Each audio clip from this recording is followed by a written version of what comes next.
bastante rico. Está dando para escutar bem? O tema é bastante rico, tem muito o que falar, e eu não pretendo esgotar o assunto, mas eu quero trabalhar um viés bem diferente do que o usual seria. Essa semana nós tivemos perto da minha casa um assassinato. Um homem foi morto quando ele tentou defender sua família. A esposa e a filha estavam chegando em casa de carro, o carro foi assaltado, ele viu pela janela, foi tentar interferir, levou um tiro e morreu. Ele estava defendendo a sua família da violência. Mas não é sobre esse tema que eu vou falar, porque esse tema aborda todos nós, já há muito tempo isso, e não é específico da família, a violência atinge a todos. Aí, eu peguei e também li uma coisa bastante interessante a respeito de um doutor Gibson. O nome dele é Ronald George Gibson, ele já é falecido, um inglês, e ele foi fazer uma palestra sobre família, e ele começou dizendo o seguinte, eu quero repetir para os senhores aqui, para o nosso povo aqui.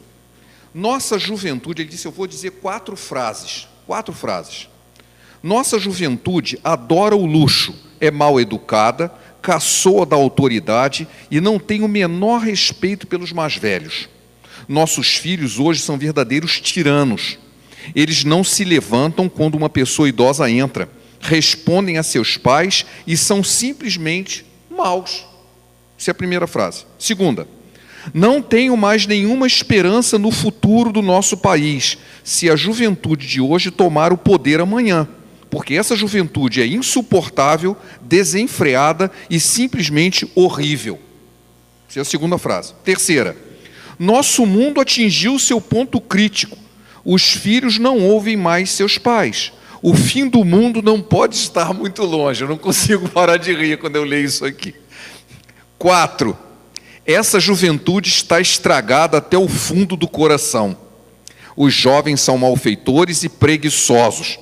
Eles jamais serão como a juventude de antigamente. A juventude de hoje não será capaz de manter a nossa cultura. Aí, depois de ler essas 4 frases, ele perguntou para a plateia, o que vocês acham disso? Todo mundo concordou. Não sei de onde você foi o quê? Leu isso no jornal de hoje, né? Aí disse, olha, a primeira frase foi dita por Sócrates, 420 a.C. A segunda foi dita por Hesíodo, 720 a.C. A terceira de um sacerdote aproximadamente 2000 anos antes de Cristo. E a última estava escrito num vaso de argila descoberto nas ruínas da Babilônia e tem mais de 4.000 anos. Ou seja, esse tema, esse aqui, é muito velho. Não vou falar dele hoje. Eu não quero falar disso, porque isso já está há milênios que se discute isso. A gente sempre acha que a próxima geração está perdida. Mas se a gente tem que defender a família, e o tema é defendendo a família, a minha pergunta é defendendo de quê? Da violência? Isso é assunto policial. Disso que eu acabei de ver aqui, dos filhos que não aprendem, que são mal criados, né? Isso aqui é milênios que está assim. Eu quero trazer um outro assunto, um outro inimigo. E esse inimigo é real, ele está às nossas portas, e vale a pena a gente conhecer o nosso inimigo, sem o qual a gente não consegue se defender dele. Eu vou falar sobre 3 ismos. 3 ismos. Não esgoto o assunto, não são únicos, e eles se interrelacionam, ou seja, eles não são totalmente independentes, os 3.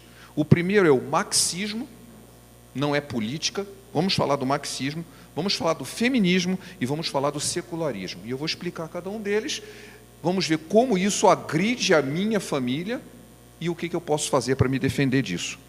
Será que eu vou falar de política? Eu não preciso. Tirem vocês as suas próprias conclusões, eu vou passar 2 vídeos. O primeiro é de 1 minutinho só. O segundo é de 12 minutos, mas eu vou passar só 5 minutos, que é o que interessa. Eis o primeiro. Sim. Escutem. Defender a família patriarcal é defender a sociedade de classe.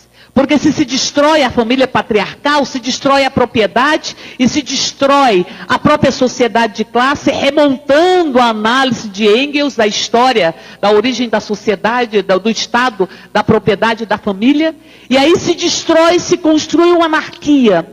E essa anarquia vai invadir e enfrentar a ordem e os tabus. Por isso será uma sociedade incestuosa.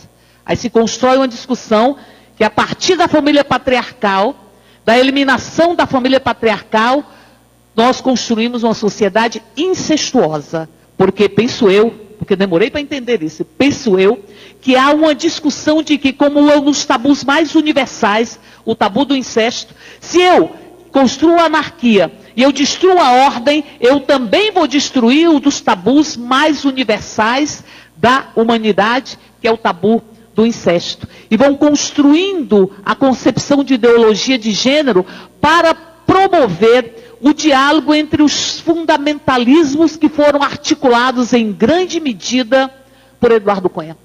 Ok. Para quem não conhece, essa senhora é uma deputada do Paraná, chama-se Érica Cocai. Está na internet, qualquer um pode ver. Ela diz claramente o que o marxismo quer: destruir a família.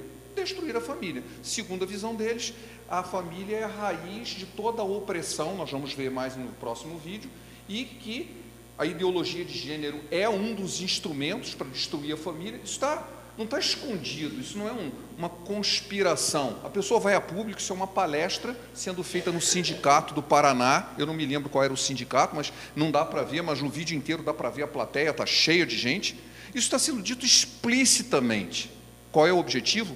Destruir a família e criar uma sociedade incestuosa. Como é que é? Gente do governo está planejando isso para a nossa família. Está na internet.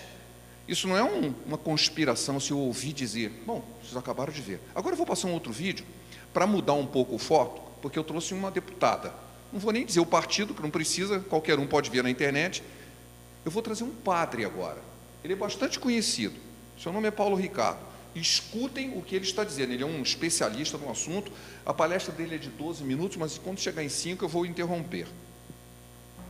Escutem. Esse casal de pedagogos, eles lançaram na década de 60 um livro, né, A Caminho da Igualdade, onde eles falam com toda clareza que é necessário educar as crianças e pegar as crianças na mais tenra infância para moldá-las conforme o novo parâmetro de gênero.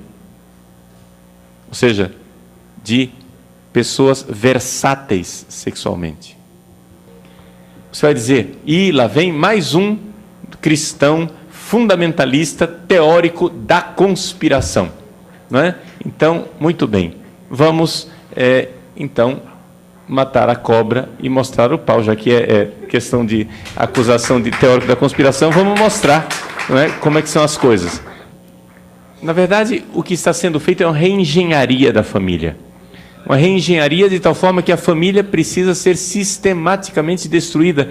Não se trata de uma realidade automática dos tempos modernos, mas uma realidade que tem estratégia, objetivo bem definido e agentes claramente identificáveis. Quando a gente ouve a palavra gênero, o que é que a gente pensa?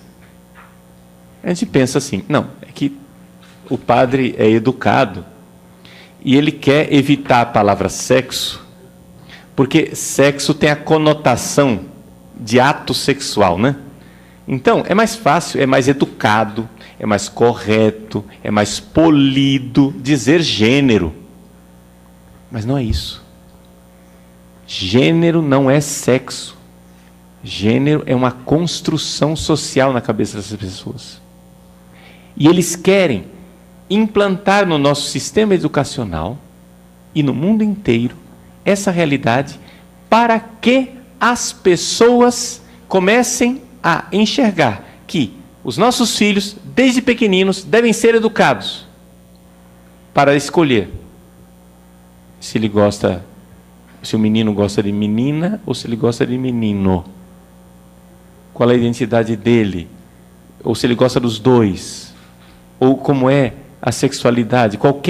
Para essas pessoas, qualquer objeto de gratificação sexual é possível. Eles querem, em última análise, formar uma sociedade sexualmente maleável. A palavra bissexual é até meio ultrapassada. Dá para dizer bissexual, mas na verdade sexualmente versátil seria mais adequado. Ou seja, a pessoa é sexualmente versátil. Hoje ela acorda dizendo, não, hoje eu quero ter relações com mulher. Amanhã o sujeito acorda dizendo, hoje eu estou meio gay, né? Eu vou ter relação com homem. E depois amanhã ele acorda e diz, não, eu quero ter relações com animal. E ele escolhe como objeto de gratificação sexual um hipopótamo, sei lá o quê. Vocês têm aqui a agenda de gênero. Abram na página 23. Vamos logo à origem de tudo. Não é?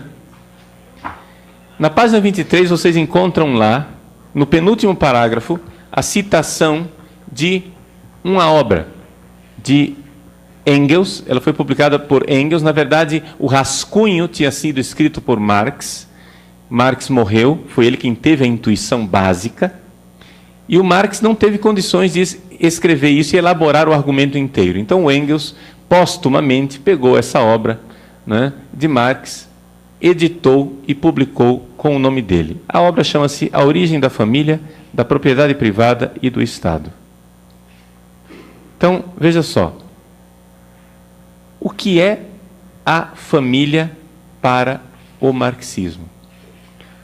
Para o marxismo, a família é a origem das desigualdades sociais. Ou seja, vocês poderão leiam o texto, vale a pena. Vocês poderão ler o que é que a Revolução Marxista pensa. Existe uma desigualdade na sociedade, e a sociedade ela é desigual porque existe a propriedade. Nós temos que abolir a propriedade. Como que nós vamos abolir a propriedade e implantar a igualdade social? Através da luta de classes. No fim da vida, Marx, que continuou pensando assim a vida inteira, notou o seguinte: a primeira propriedade privada não foi uma cerca que construíram. A primeira propriedade privada é a mulher. O homem toma posse da mulher, domina a mulher, e esse conceito de família patriarcal, onde o macho é o proprietário da mulher e dos filhos, é o conceito burguês de família. Portanto, a família deve ser destruída. Não haverá igualdade social enquanto subsistir a família. Enquanto a família estiver de pé, não é possível igualdade social. É necessário destruir a família, porque a família ela é a raiz de nossas opressões. Portanto, os papéis... Atenção! Lembram como é que nós definimos gênero? Gênero é o papel social, é uma construção social. Os papéis tradicionais de pai, mãe, esposo, esposa, pais e filhos, estes papéis devem ser abolidos porque eles são papéis opressores. Ok. A palestra continua. Está na internet, se vocês quiserem. Diz claramente que o marxismo quer isso. E ele explica por quê. Isso não é escondido, tá? Isso não é nenhuma trama obscura. Isso está na internet, está nos livros. E eles querem impor isso na cabeça de um homem doente, né, que nunca experimentou aquilo que ele mesmo falava, porque ele vivia às custas da mulher dele, que era milionária, e ele nunca trabalhou. Eu estou falando de Karl Marx, né? Ele nunca trabalhou, então ele fala da opressão, mas ele nunca se viveu isso. E ele entendeu, veja o padre explicando, que o início de tudo isso que gera opressão social, segundo ele, é a família, e ela precisa ser destruída. Como que vai ser destruída? Quebrando os papéis de marido, mulher e filhos, e essa hierarquia toda. E eles trabalham disso, a ponto do próprio governo, e eu estou me referindo ao governo brasileiro, planejar isso. Nossa família está em risco por causa do marxismo. E isso está na internet, é só vocês verem. Estão planejando acabar com a família, por motivos, e aí vem aquela ideologia toda, irmãos, é porque a origem da opressão. Bom, se você acha que isso é certo, então você pode aderir. Mas nós não achamos isso certo. Eu não quero que a minha família seja destruída, eu quero defender a minha família. E sabe quem é o inimigo? Chama-se marxismo. Através de seus correligionários, estão planejando claramente acabar com a família. Acabar com o papel de marido, o papel de mulher, o papel de filhos e fazer uma miscelânea toda para gerar uma anarquia. A deputada falou claramente, ela se baseou em Engels também, que o homem falou aí, que o cara que escreveu esse livro, a família, a propriedade e a parte social, não me lembro exatamente o nome. Ele disse claramente, olha, vamos acabar com tudo isso e vai virar uma sociedade incestuosa, uma sociedade que, segundo o padre, é uma sociedade sexualmente flexível. Você pode ser qualquer coisa a qualquer momento. Porque o objetivo é, segundo eles, é uma sociedade igualitária. Isso mais parece a descrição do inferno, mas em todo caso, né, para quem não acredita nisso, o marxismo é o inimigo número 1 da família hoje. Existe um outro inimigo, é o feminismo. Nossa, feminismo é o inimigo da família? É. Quando você ouve falar, e eles usaram essa expressão um pouco, uma sociedade machista é parte da estratégia feminista. Por que a nossa sociedade é machista? Estou vendo homens e mulheres aqui. Vocês já foram numa sociedade machista? Eu já. Uma sociedade muçulmana é uma sociedade machista. O sujeito entra num banquete, vem todo mundo com suas esposas, as esposas vão para um lado, sentam numa mesa escondido e os homens todos num banquetão, e a mulher fica separada. Isso é uma sociedade machista. Os homens sentam num lugar, a mulher no outro. A mulher se veste de um jeito todo coberto e não pode. Os homens trazem a mulher como se fosse um cachorrinho puxando na coleira. Eu já vi, eu estive lá. Lá é uma sociedade machista, em que é clara discriminação de sexo. Aqui não existe isso. É uma sociedade machista. De onde que veio essa palavra? Por quê?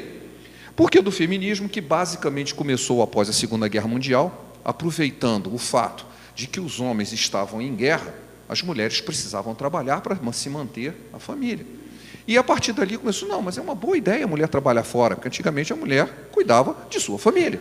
Assim, mas ela pode trabalhar fora porque, afinal de contas, ela precisava sustentar a família. O homem, muitas vezes, nem voltava, ele morreu na guerra, ou então estava na guerra.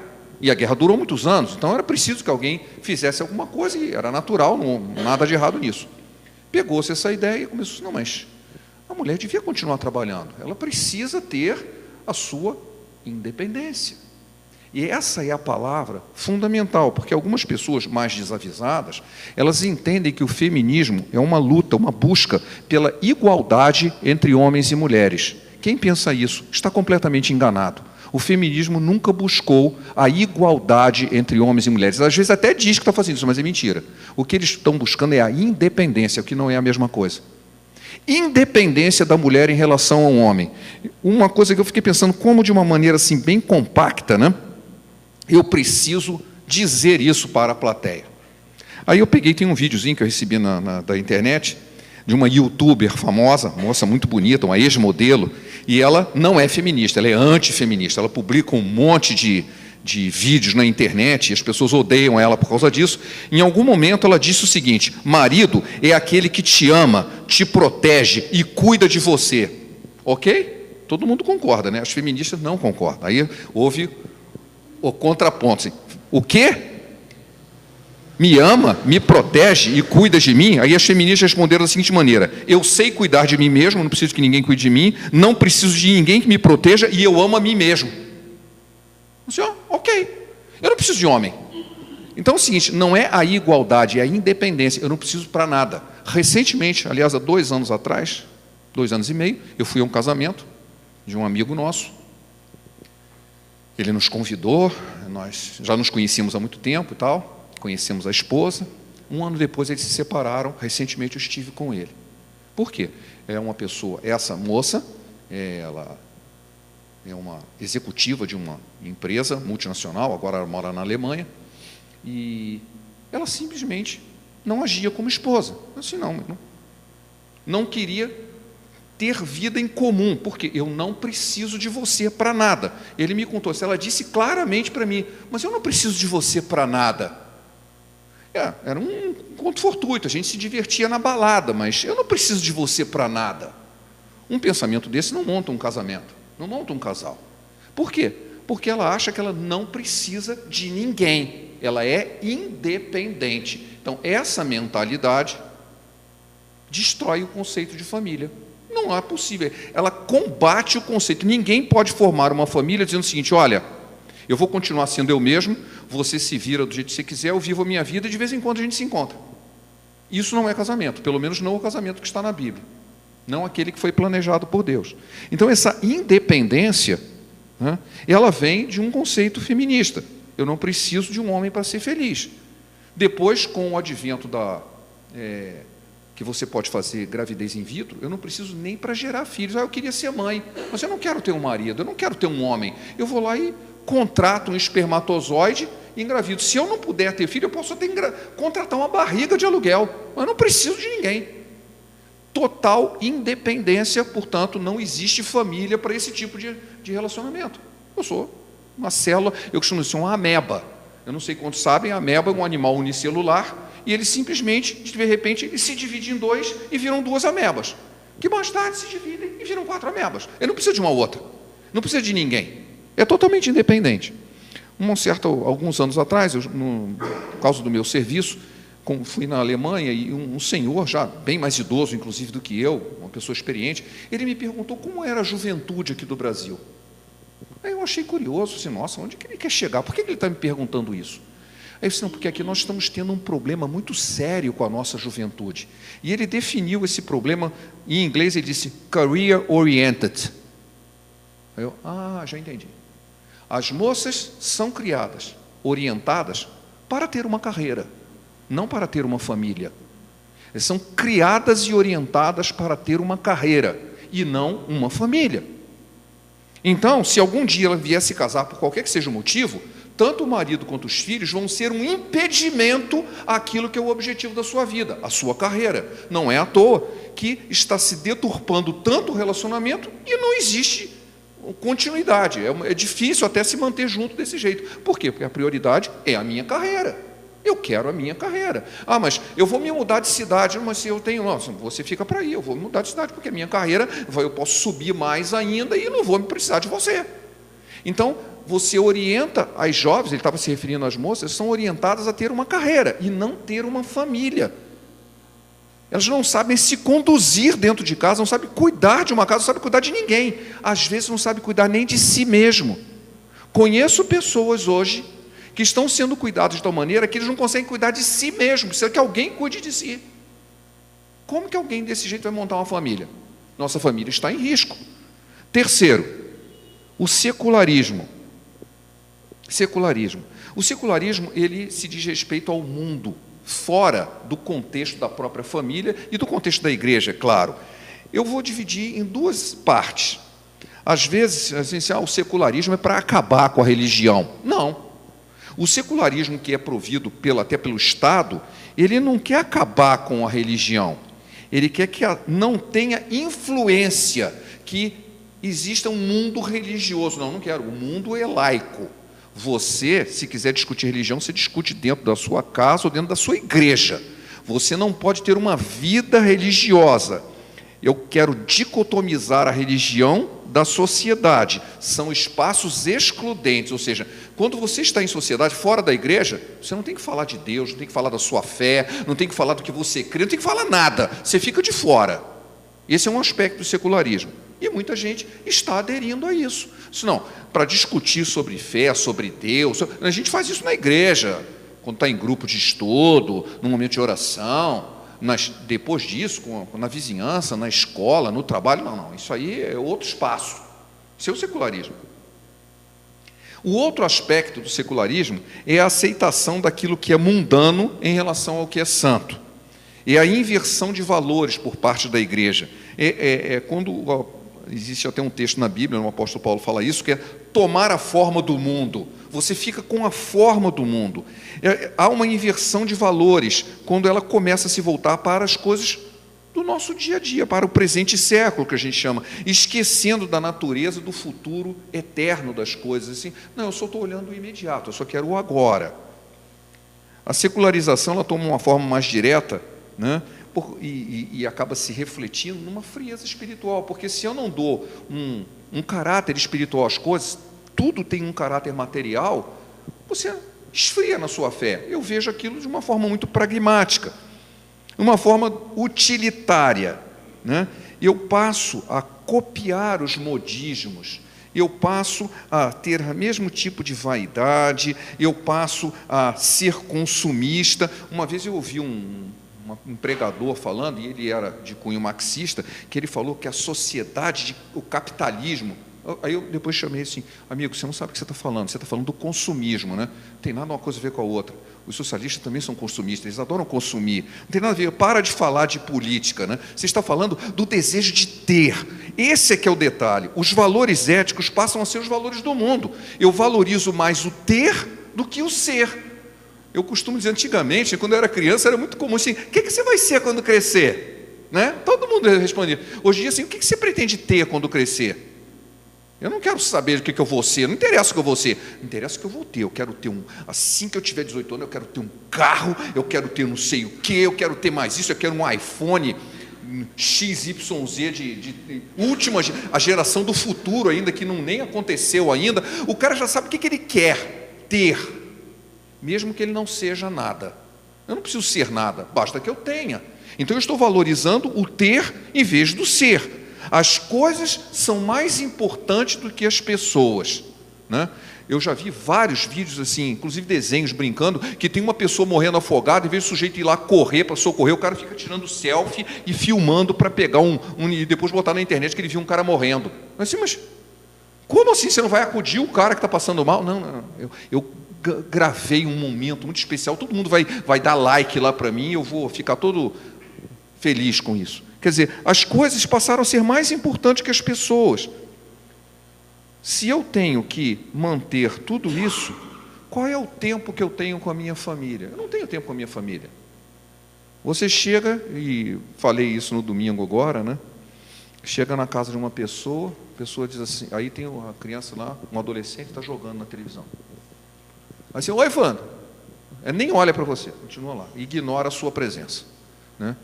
Aí a pessoa olha para o pai, para a mãe, está concentrado.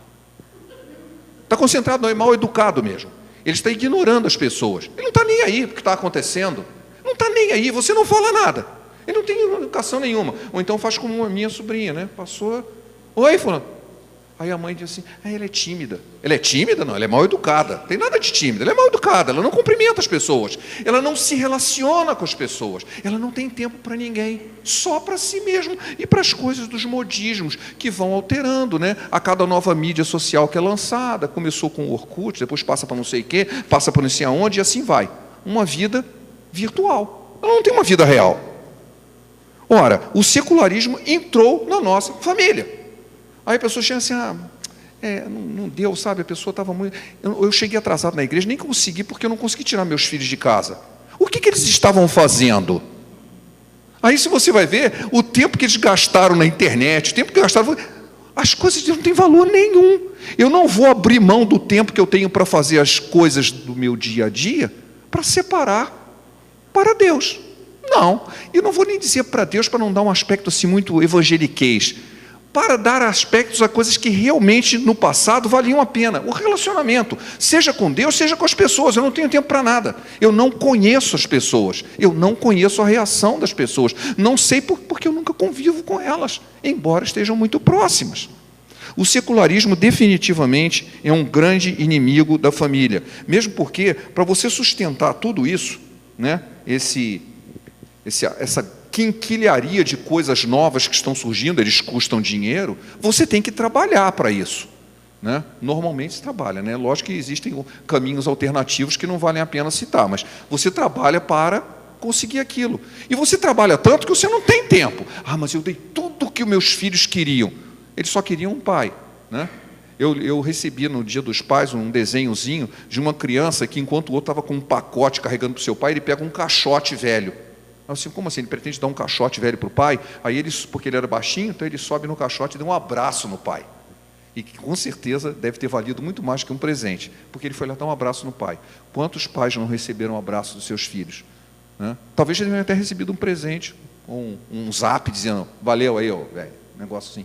Mas isso aí não é a mesma coisa, né? Nós não temos mais relacionamento com nossos familiares em função do dia a dia do secularismo. As coisas que estão em volta da gente substituíram os valores que para nós anteriormente eram tão importantes e agora não são mais.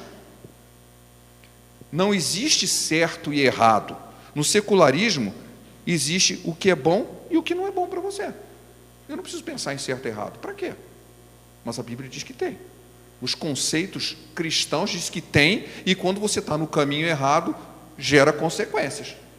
Não pode falar uma coisa dessa, você está constrangendo, você está fazendo bullying com a pessoa, você está constrangendo alguém.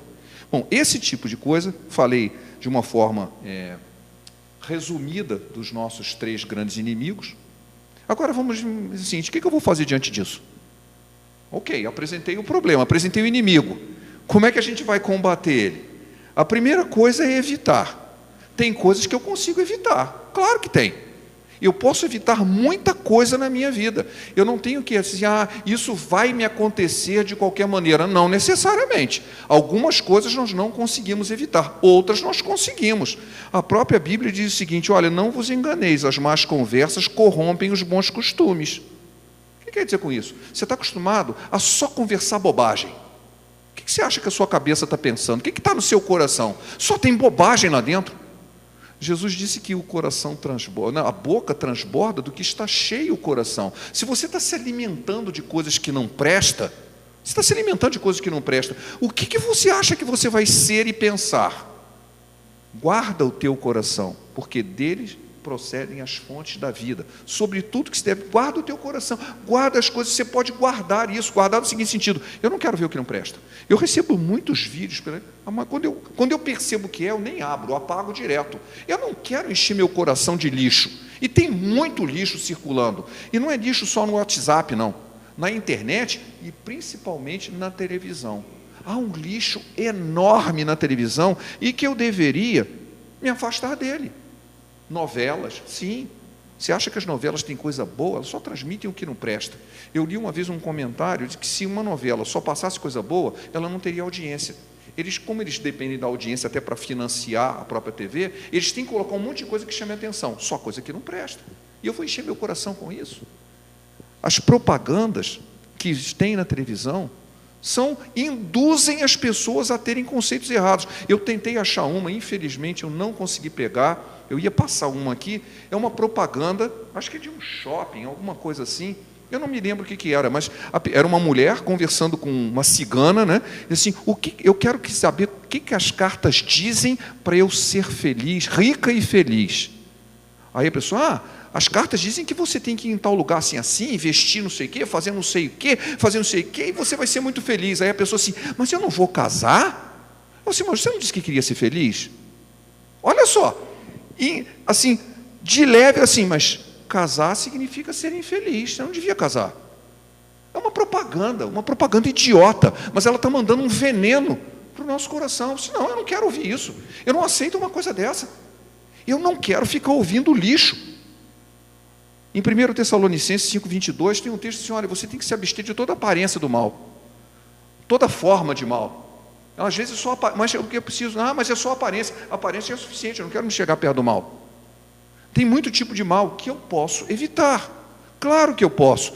Eu posso evitar lugares onde o mal está acontecendo, onde coisas ruins acontecem, onde os critérios que eu considero errados estão sendo praticados. E eu vou me meter lá?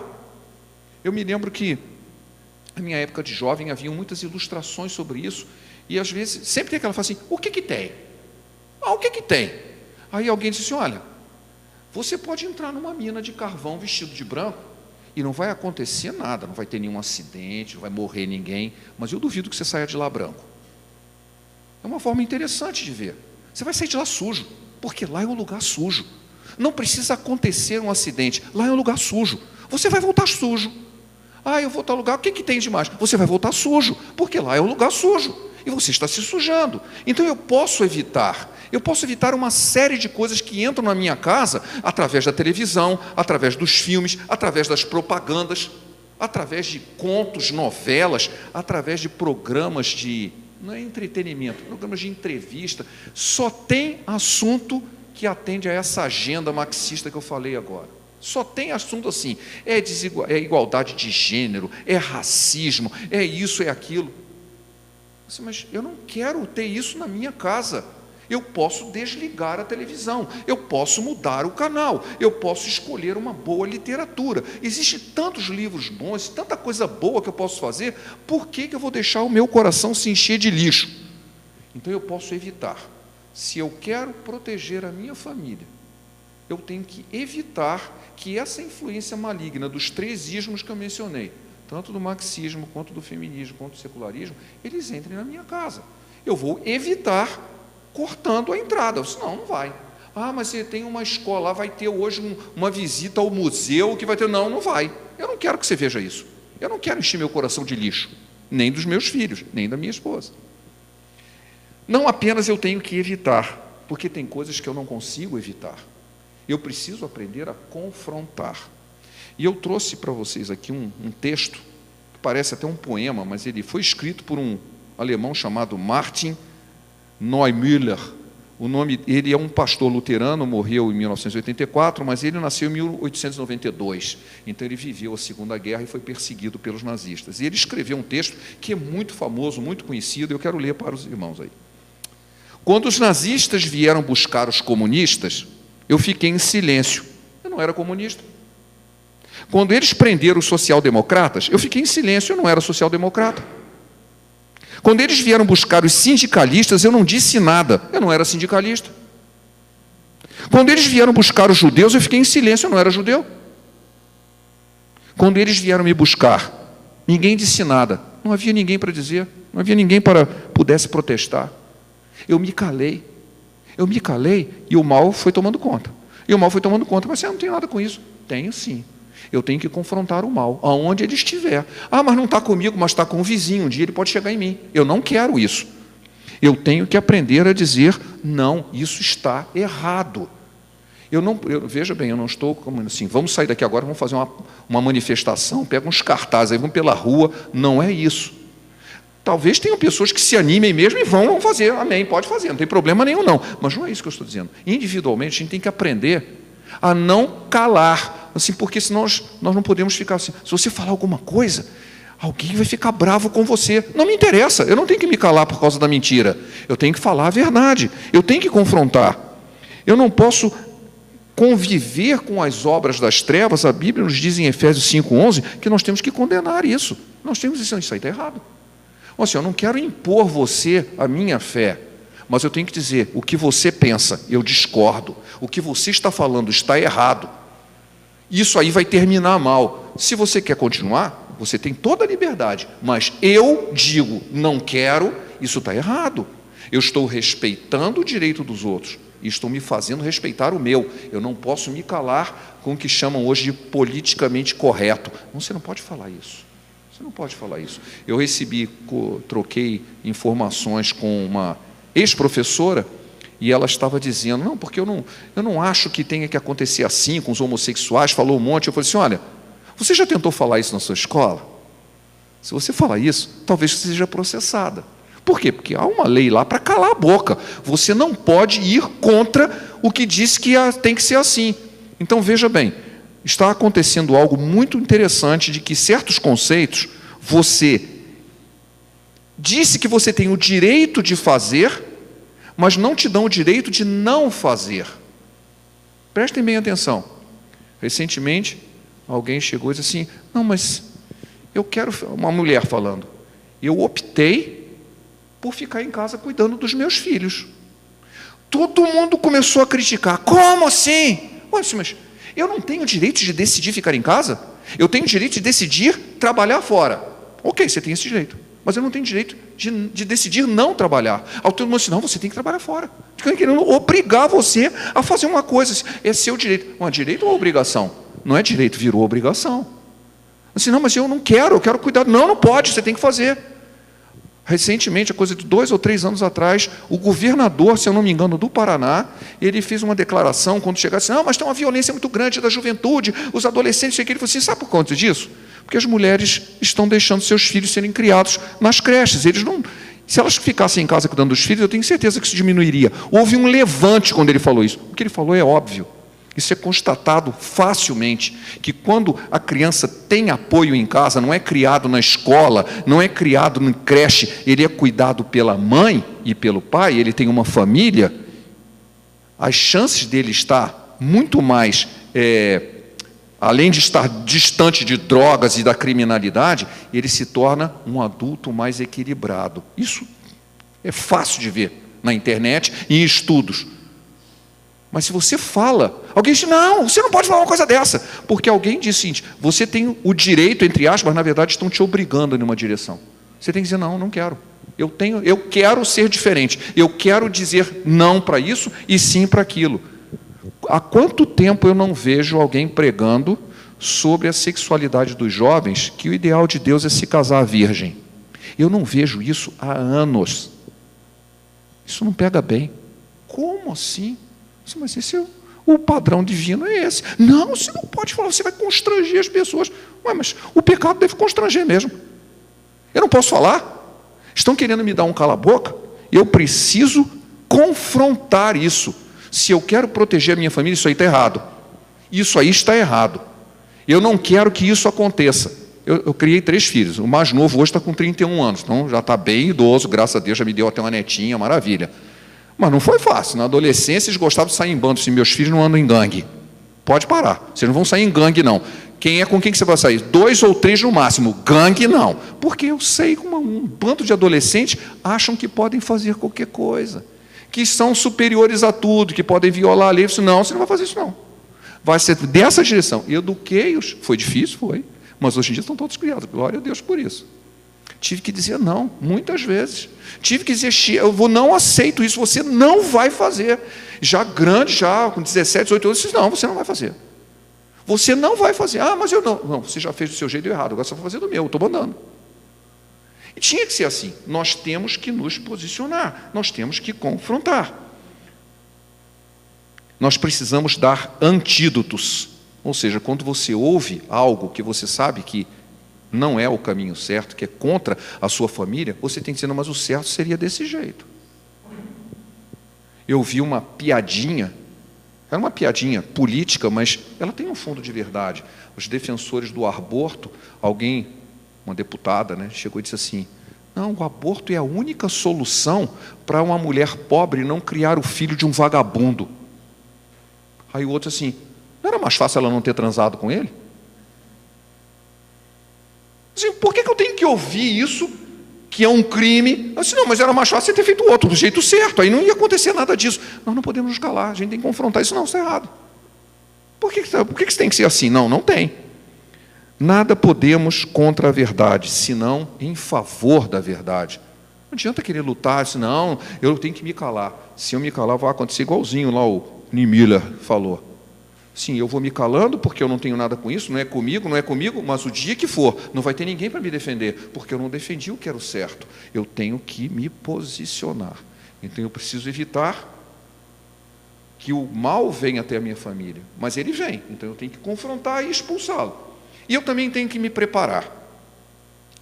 Eu quero ler aqui um texto bíblico, em Tito, capítulo 2. Tito, no capítulo 2, ele fala uma série de recomendações que eu achei muito pertinente ao assunto aqui. Tito, capítulo 2, é um texto que está lá depois de Timóteo. Tito, no capítulo 2, versículos de 1 a 8. O que a Bíblia fala e nos orienta sobre família, hein? Normalmente a gente gosta de pegar em Efésios, aí tem uma briga, porque diz que a mulher tem que ser submissa ao homem, aí já entra o feminista, está vendo? O homem quer submeter a mulher, e aí começa aquela briga danada. Quando, na verdade, o que a Bíblia diz? Que a igualdade diante de Deus já está garantida, mas existe diferença entre papéis diferentes. O texto que a gente viu, aquele diálogo do padre Paulo Ricardo, ele fala claramente, eles querem misturar os papéis, querem trocar os papéis que a Bíblia nos deu, para tumultuar a família. Veja o que a Bíblia diz. Agora, em termos de comportamento, isso é muito, muito importante. Tu, porém, fala o que convém à sã doutrina. Fala, não se cala, não. Quanto aos homens idosos, que sejam temperantes, respeitáveis, sensatos, sadios na fé, no amor e na constância. Quanto às mulheres idosas, semelhantemente, que sejam sérias em seu proceder, não caluniadoras, não escravizadas a muito vinho, sejam mestras do bem, a fim de instruírem as jovens recém-casadas a amarem ao marido e a seus filhos, a serem sensatas, honestas, boas donas de casa, bondosas, sujeitas ao marido, para que a palavra de Deus não seja difamada. Quanto aos moços, de igual modo, exorta-os para que em todas as coisas sejam criteriosos. Torna-te pessoalmente padrão de boas obras. No ensino, mostra integridade e reverência, linguagem sadia e irrepreensível, para que o adversário seja envergonhado, não tendo indignidade nenhuma que dizer a nosso respeito. Eu acho esse texto fantástico. Ele diz o seguinte: você tem que ser um exemplo. Mas ele fala alguma coisa muito importante: as mais velhos têm que ensinar os mais novos. Recentemente eu estava conversando com o pastor, senão, porque o fulano precisava fazer isso, mas ele não sabe fazer. Assim, como assim ele não sabe fazer? Ele não sabe criar o próprio filho? Não, ninguém ensinou. Mas quem tinha que ter ensinado? Seu pai ou sua mãe. As moças não sabem ser donas de casa, não sabem cuidar de um lar, porque elas não foram ensinadas. Elas precisam ser ensinadas. E não apenas planejar sua carreira, elas precisam ser ensinadas. Aqui diz claramente: as mulheres mais velhas têm responsabilidade de ensinar as mais novas. Os homens mais velhos têm responsabilidade de ensinar os moços. Nós precisamos ensinar a próxima geração e não deixar que se criem sozinho com um outro inimigo ao redor, rugindo como um leão, preparando a destruição da família, como eu acabei de mostrar aqui, para acabar com a família com um motivo totalmente estranho aos nossos conceitos, e nós não vamos falar nada. E ensine a seus filhos, e ensine as suas filhas. E isso é o que a gente tem que fazer, a gente tem que se preparar, porque bem preparado a gente enfrenta o problema, a gente enfrenta. Foi isso que Jesus nos disse, já estou terminando, que é um texto bastante conhecido, lá em Mateus, no capítulo 7, quando ele fala uma parábola, que é muito conhecida, no capítulo 7, no versículo 24, assim: aquele que, pois, ouve as minhas palavras e as pratica, é comparado a um homem prudente, que edificou sua casa sobre a rocha. Caiu a chuva, transbordaram os rios, sopraram os ventos, e deram com ímpeto contra aquela casa. Não caiu, porque fora edificada sobre a rocha. E todo aquele que ouve as minhas palavras e não as pratica, será comparado a um homem insensato, que edificou sua casa sobre a areia. E caiu a chuva, transbordaram os rios, sopraram os ventos, deram com ímpeto contra aquela casa, e ela desabou, sendo grande a ruína. Há uma comparação muito importante aqui. As duas casas sofreram o mesmo ataque. Em momento algum que ele disse: olha, se você fizer isso, talvez a sua casa não aconteça nada. Não, ele não disse se, ele disse quando. Vai acontecer, sua casa vai sofrer tempestade, vai ter vento, vai ter ventania, vai ter tempestade, vai ter água, vai ter tudo. Só que se você construiu sobre a rocha, ela não cai. E se não construiu, ela vai desmoronar. A gente quer preparar a nossa defesa da nossa família? É só olhar aqui. Como é que faz uma casa que não cai diante da tempestade? E ela está presente. Ela não virá, ela já está presente. Ouve as minhas palavras e ponha em prática. Isso é colocar a casa sobre a rocha. Colocar em prática as palavras. Fazer verdade ideias, transformar em ação, transformar em ideias em convicção. Sim, eu não quero isso, eu vou viver desse jeito, porque é assim que deveria ser o certo. E aí quando vier a tempestade, não, mas eu sei confrontar a tempestade. Vai passar e a casa vai continuar de pé. Isso é o que a palavra de Deus nos diz, isso é o que o cristianismo tem pregado para preservar a família. Não importa as ideias, os ismos que estão por aí. Se você está sendo convidado a discutir coisas totalmente fora da palavra de Deus, não, eu não tenho que fazer isso. Você aceita que eu discute a minha fé? Não. Então por que eu vou discutir as suas coisas? Não quero. Eu tenho que dizer não. Mas eu não vou. Esse tal lugar, o que está acontecendo nesse lugar? Ah, vai acontecer se chegar. Mas se você não quiser, você não precisa fazer. Não, mas eu não quero participar. Ali são obras das trevas, eu não quero participar. Eu não vou me meter nisso. Eu posso evitar que o ataque venha, mas nem sempre posso evitar. E quando evitar, eu tenho que confrontar.